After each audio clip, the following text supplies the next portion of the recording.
a companion to Mother Earth. The project challenges normative architectural practices by engaging with the reciprocally ecological design methodology, a synthesis between architecture and natural ecologies. This reconceptualized notion of architecture and nature, via organic and biofunctionalized inspired design, acts as a protostratergy interface between landscape and human, engaged in dialogue. Allowing for a conversation with such natural systems and ecologies, if architecture can act as the active agent for interventions within the landscape, it will become embedded within the performance of phenomena which occurs. Architecture can then be not just for human inhabitation, but also for Mother Earth herself and the species that reside. Since the 1800s, the UK has seen a 25% loss of its salt marsh area from landscape conversion for industry, housing and farming, resulting in ancient carbon stocks that have been buried for a long time to begin to enter the atmosphere as CO2. Stark Marsh, located within the Bristol Channel and next to Hinkley Point C, a nuclear power plant and current second largest construction project in Europe, offers a site with contemporary social issues regarding power, politics, energy and environmental conditions. Hinkley Point C, once operational, would help the UK generate enough low-carbon electricity to supply 6 million homes, helping towards the UK's decarbonisation ambitions and legal obligation to achieve a net zero economy-wide carbon emission by 2050. However, over its predicted lifetime of 60 years, it is predicted to produce 17.12 megatons total delivered CO2, a harrowing figure when compared to the existing Stark Marsh being able to sequester only 1,046.4 tons of CO2 each year. It would take the marsh 16,367.64 years to offset such carbon emissions. The design methodology entangles human, nature and device, blurring the threshold, quantumly entangling the nature of nature with metaphysical subject-objects, creating new territories via the proposal's device, Bio-Verone towers, an active agent in landscape recovery, facilitating salt marsh regeneration. The proposal, a companion to Mother Earth, focuses on the production of these carbon biomass devices, acting as catalysts for salt marsh regeneration and carbon sequestration. The facility produces Bio-Verone towers, devices which integrate with existing ecologies and provide vital habitats to speed up marshland growth. Wetlands are ecologically as well as economically important systems due to their high productivity, their nutrient recycling capabilities, and their prominent contribution to global greenhouse gas emissions. With such a facility, it is calculated that the proposed area to be converted from mudflats to marshland is 4,077 hectares, a 6,087% increase from the existing marsh, resulting in a proposed CO2 sequestration rate of 8.9 megatons of CO2 each year. This size of salt marsh would take 1.92 years to offset the carbon emissions from Hinkley Point C. The importance of such blue and green carbon sinks is made ever apparent.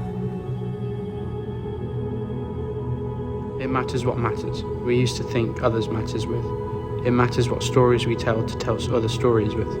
It matters what knots knot knot, what thoughts think thoughts, what ties tie tie. It matters what stories make worlds, what worlds make stories. Haraway, 2011.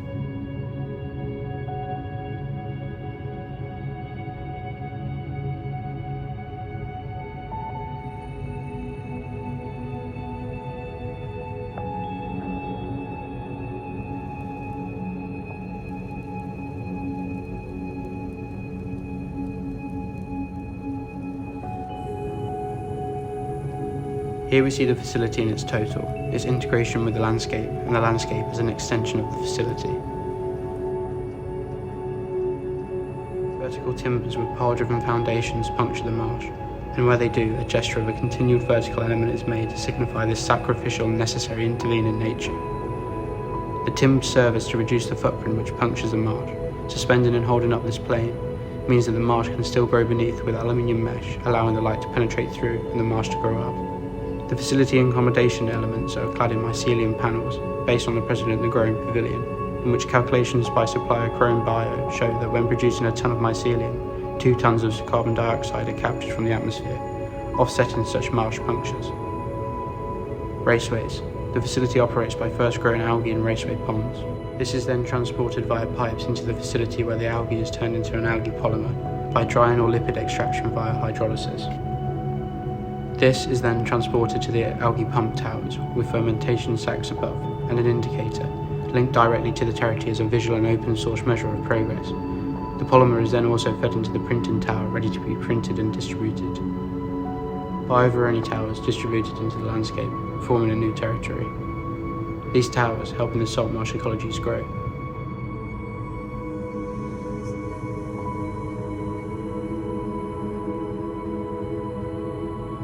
Here we see the marshland in bloom, with the towers flowering and a new skin being formed, sequestering carbon.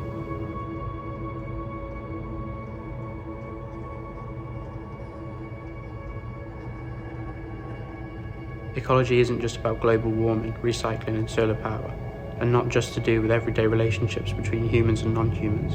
It has to do with love, loss, despair and compassion. It has to do with depression and psychosis. It has to do with capitalism and what might exist after capitalism.